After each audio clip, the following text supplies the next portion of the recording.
Chapter 7. I did considerable thinking on what Lisbeth Searcy had told me about Old Yeller and finally went and told Mama. "Why, that old rogue," she said. "We'll have to try to figure some way to keep him from prowling. Everybody in the settlement will be mad at us if we don't." "Somebody'll shoot him," I said. "Try tying him," she said. So I tried tying him, but we didn't have any baling wire in those days, and he could chew through anything else before he could turn your back. I tried him with rope and then with big, thick rawhide string that I cut from a cowhide hanging across the top rail of the yard fence. It was the same thing in both cases. By the time we could get off to bed, he'd done chewed them in two and was gone. "Let's try the corn crib," Mama said on the third night, which was a good idea that might have worked if it hadn't been for little Arliss. I took Old Yeller out and put him in the corn crib, and the second that he heard the door shut on him, he set up a yelling and howling that brought little Arliss on the run. Mom and I both tried to explain to him why we needed to shut the dog up, but little Arliss was too mad to listen. You can't explain things very well to somebody who's screaming his head off and chunking you with rocks as fast as he can pick them up, so that didn't work either. "Well, it looks like we're stumped," Mama said.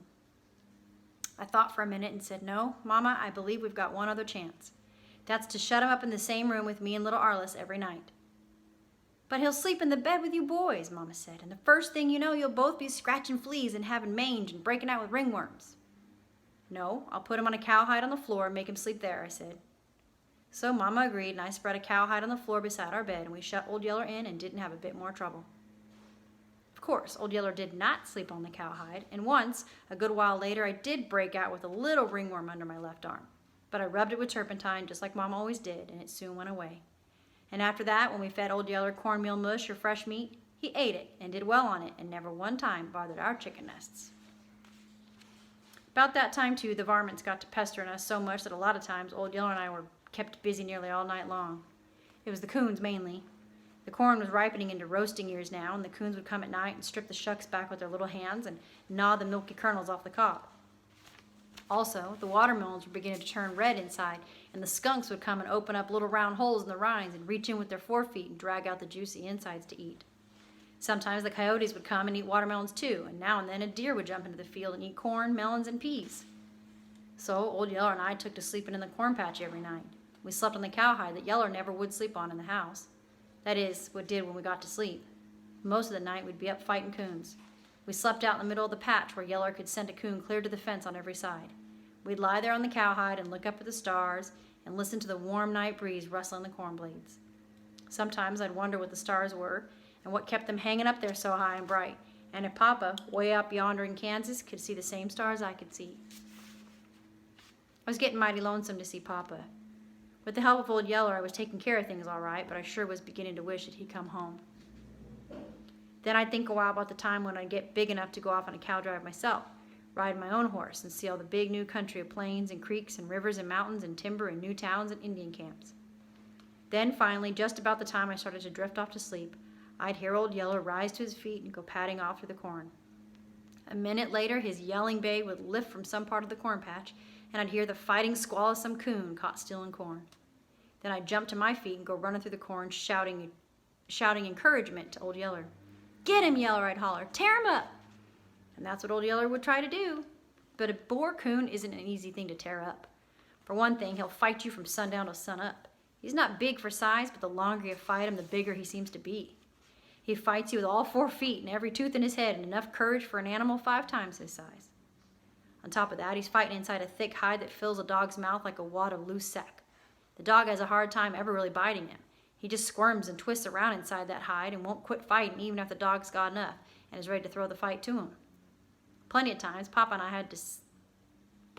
had seen a boar coon whip Belle, run him off, and turn on us and chase us clear out of the cornfield. It was easy for me to go running through the dark cornfields yelling for Old Yeller to tear up a thieving coon, but it wasn't easy for Old Yeller to do it. He'd be yelling and the coon would be squalling and they'd go walling and clawing and threshing through the corn, popping the stalks as they broke them off, making such an uproar in the night that it sounded like murder.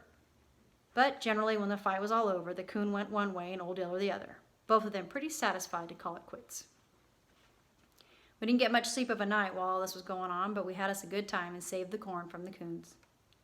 The only real bad part of it was the skunks. Well, with all the racket we made coon fighting, the skunks didn't come often, but when one did come, we were in a mess.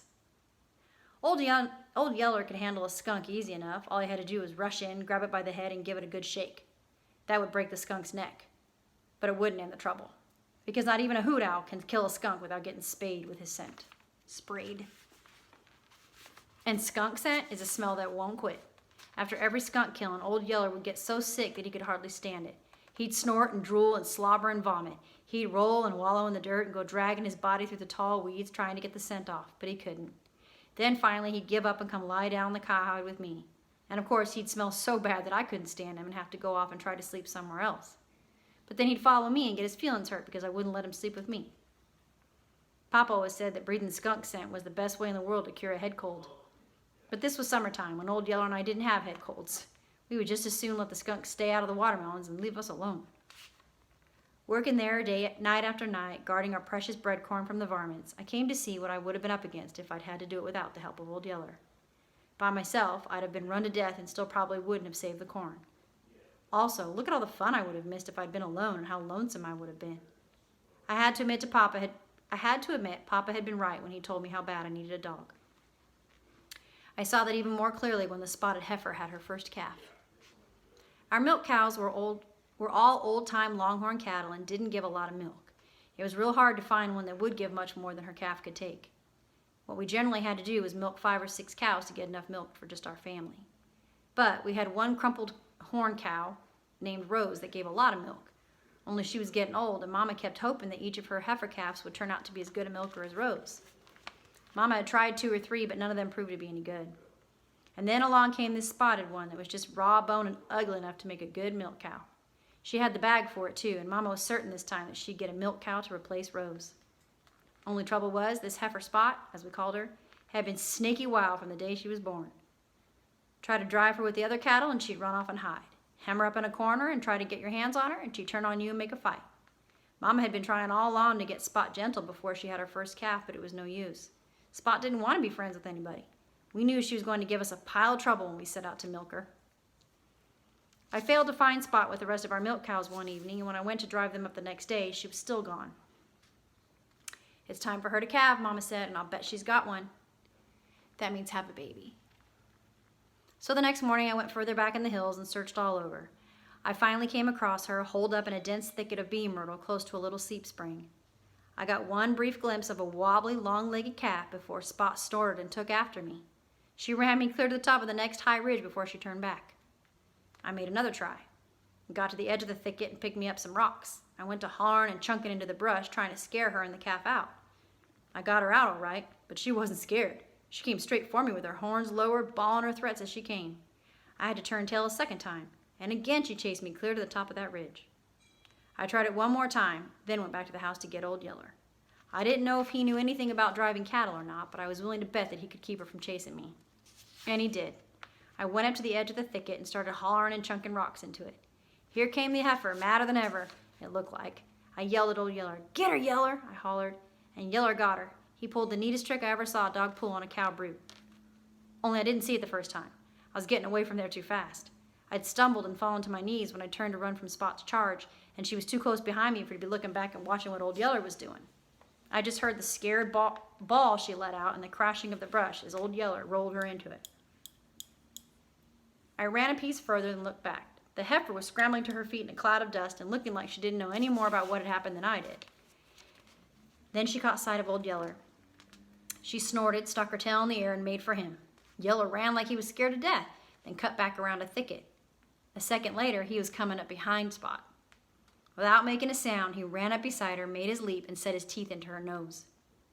Well, I guess it was the weight of him that did it. I saw him do it lots of times later, but never quite did understand how. Anyway, he just set his teeth in her nose, doubled himself in a tight ball, and swung on. That turned the charging heifer a flip. Her heels went straight up in the air over her head. She landed flat on her back with all 4 feet sticking up. She hit the ground so hard that it sounded like she ought to bust wide open. Well, I guess she felt that way too. Anyhow, after taking that second fall, she didn't give much fight. She just scrambled to her feet and went trotting back to the thicket, lowing to her calf. I followed her with Old Yeller beside me, and we drove her out and across the hills to the cow lot. Not one time did she turn on us again. She did try to run off a couple times, but all I had to do was send Old Yeller in to get her. And the second she caught sight of him, she couldn't turn fast enough to get headed back in the right direction. It was the same when we got her into the cow pen. Her bag was all in a strut with milk, but the calf couldn't hold. Mama said we need to get that milk out. She came with a bucket and I took it, knowing I had me a big kicking fight on my hands if I ever hoped to get any milk. The kicking fight started. The first time I touched Spot's bag, she reached out with a flying hind foot, aiming to kick my head off and come close to it. Then she wheeled on me and put on top of the rail fence as quick as a squirrel could have made it. Mama shook her head. I was hoping she wouldn't be that way. I always hate to have to tie up a heifer to break her from milking. But I guess there's no other way with this one. Ugh, I thought of all the trouble it would be having to tie up that Spot heifer head and feet twice a day, every day for a month or more. I looked at old Yeller standing beside the pen. Yeller, I said, come in here. Yeller came bounding in through the rails. Mama said, why, son, you can't teach a heifer to stand with a dog in the pen, especially one with a young calf. She'll be fighting him all the time, thinking he's a wolf or something, trying to get her calf. I laughed. Maybe it won't work, I said, but I bet you one thing. She won't fight old Yeller. She didn't either. She lowered her horns and rolled her eyes as I brought old Yeller up to her. Now, Yeller, I said, you stand here and watch her. Old Yeller seemed to know just what I wanted. He walked right up to where he could almost touch his nose to hers and stood there wagging his stub tail.